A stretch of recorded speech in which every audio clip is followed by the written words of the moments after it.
Mana, bago namin palit og itlog guys.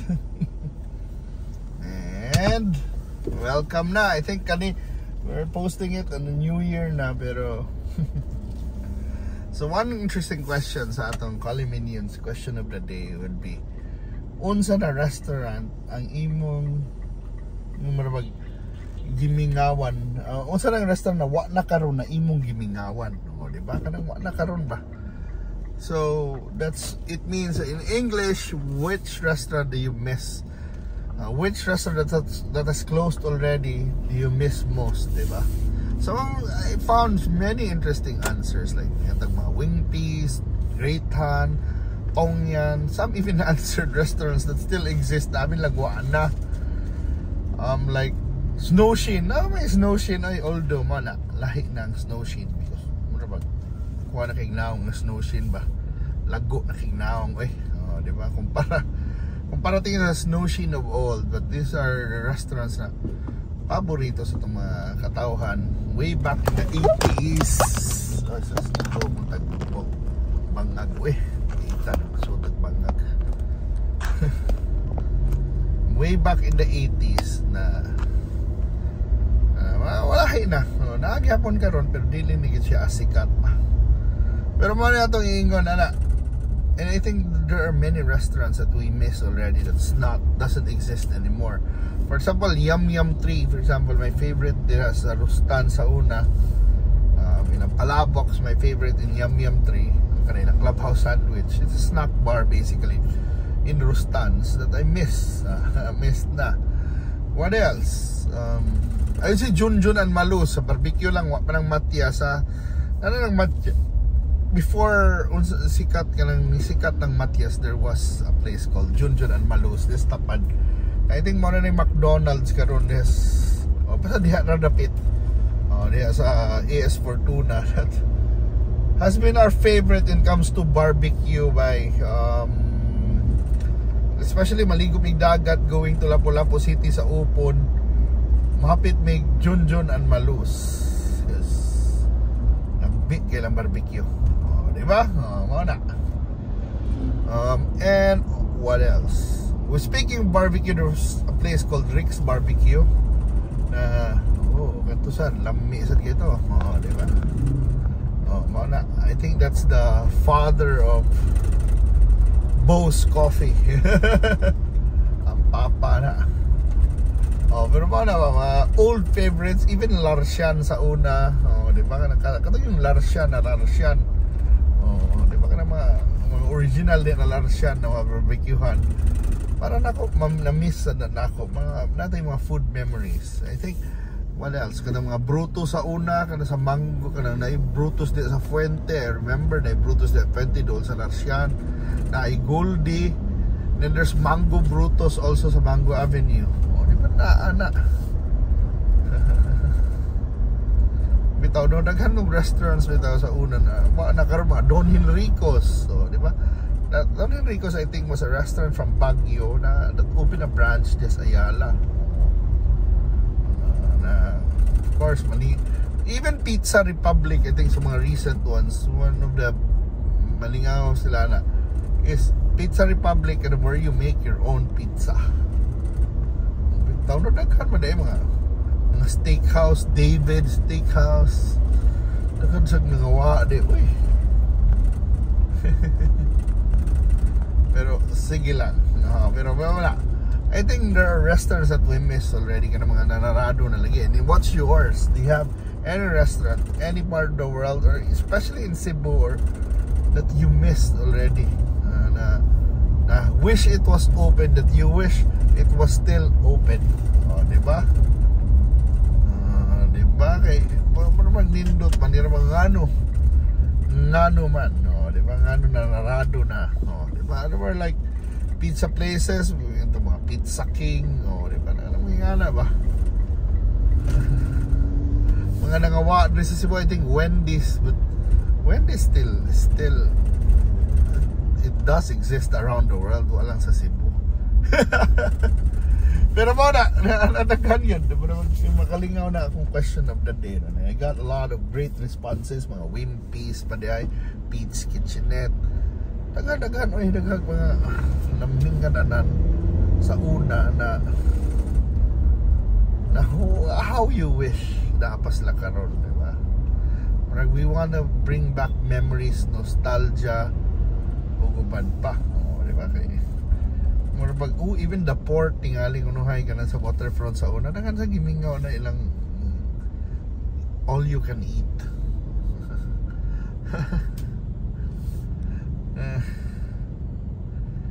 Okay, nindot man agad, nindot nang mo tan-out as past.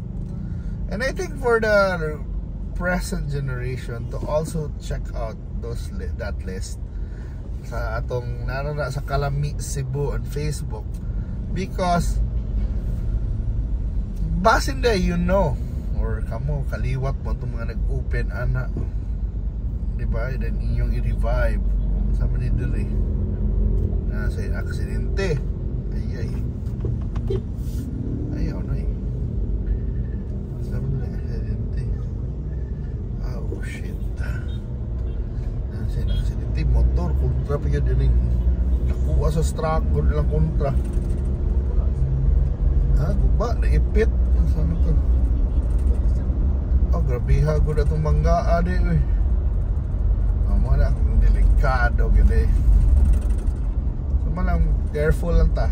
Balik na sa the careful. Pero mana ba na things that you miss, nasa gid elements sa past na you wish that's still there. Pero di na sama sa gugma.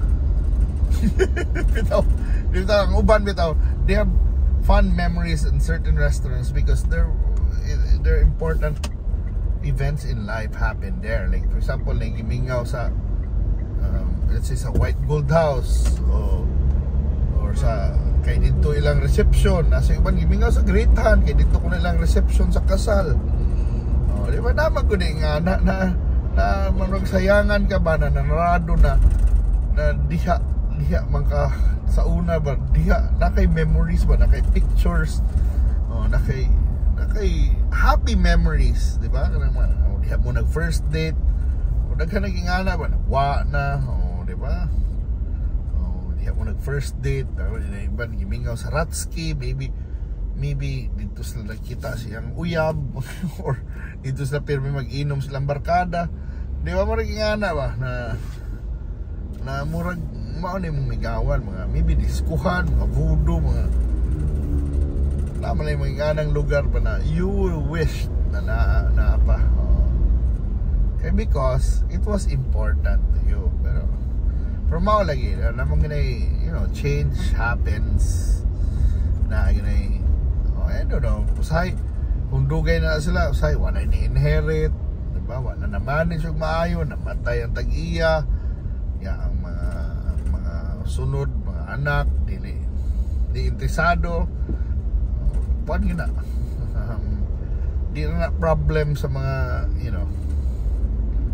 paano yun na ba na di na problem diri na sa Cebu, I think worldwide, di ba, na it happens na for example cooks, ilang parents ang luto ay maikay mong luto, pero sayang mga anak ganahan man mahimong lain, mahimong singer, mahimong engineer, may mga doktor, di ba? Di man gud pareho ra nas mag-uumasad, di ba? Usay mamatay lang umahan, ano mo kuan kay ang mga anak di na interesado mag-uma. Ganahan sa sila laing trabaho. So di ba interesting answers? Katong Texas chicken ko sa SM Cebu, dako kay manok, Junan Malo, Madel's Grill, Majestic sa Colon, White Gold House, Kauna Grill, Sunburst na Santo Niño Church, Wow Lodge, seryoso na siya, Wendy's, Don Juan, Karang Moon Cafe, Phyllis Cafe, Imnanan, napay Boulevard, Barbecue Boss, naghan na rin ibang mingaw mga Pete's Kitchenette, di ba? Mother's Fried Chicken, ako may Mother's, pero mauna ba?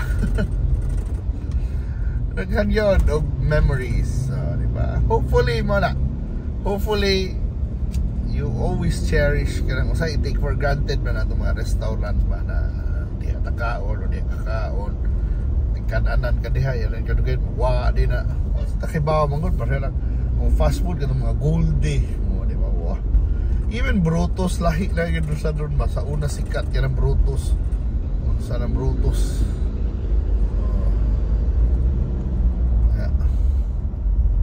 Mawa na lang, di ba? Pero pag di ba naghapon pero di na, di ba? Na itong mga branch na imong paboritong atuan, mali ito sama itong sa Mango, di ba? Hapchan Robinson, bitaw ni Hapchan Resibo, ang jingle sa Madels yung mali na Boulevard tao, Golden City Dimsum, Lumpia House, Cebu Lumpia House yun, International Rice House. Shout out dia, Mundings Karinderya at Bang Best Buy.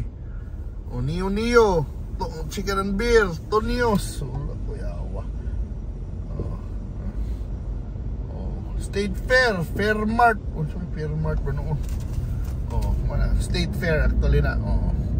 Pero mana badagag lami, even sana kaning Royal Concourse. Daghang yun bitaw mga kananan. So come on, unsa man inyong favorites? Dawa na karon, diba? Think about it. Remember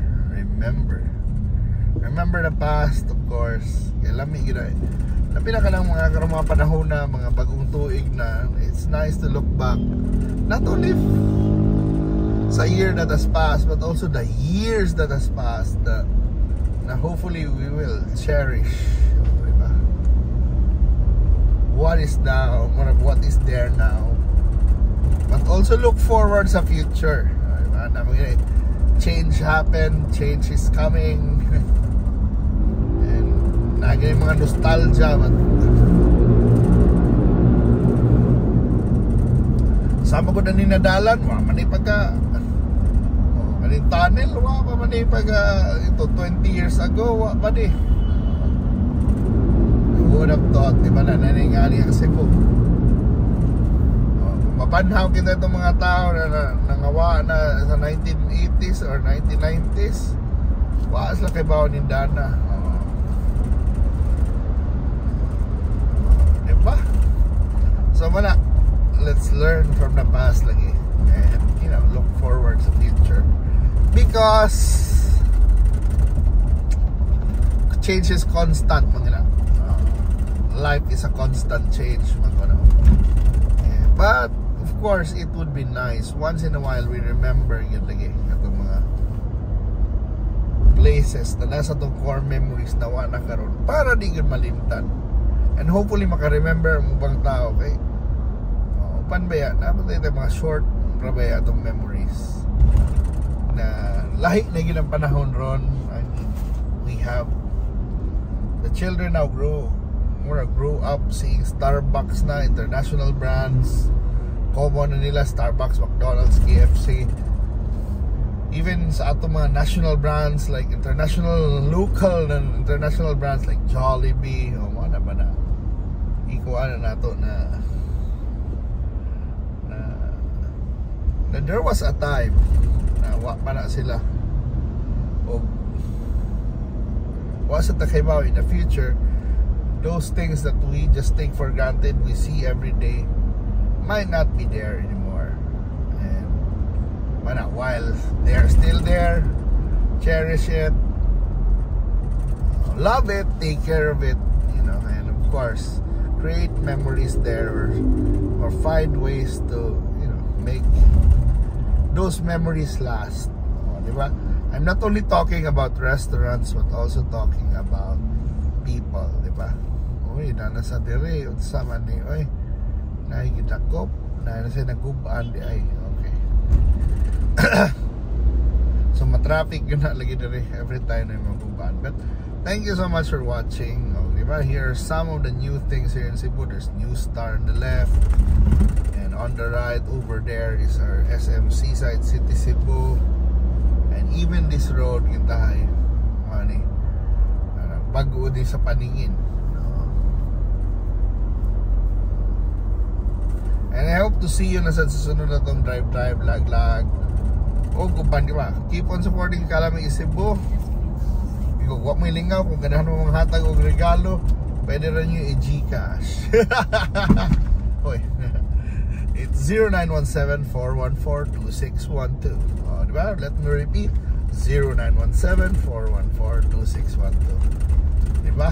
We will accept any amount. Just kidding. Pero yeah, bitaw. Kung ganahan bitaw mo, why not? Diba? And I hope to see you sa sunod ng vlog, biyahe. If you have any ideas, requests sa atong storyahan or mga ruta na itong atuan, feel free to suggest. Because it's, yeah, I'll do my best. If I find time maabot ko na yung lugar, maybe ato lang himuag salina. Thank you so much for watching once again. B&B, bye and bye. Bye.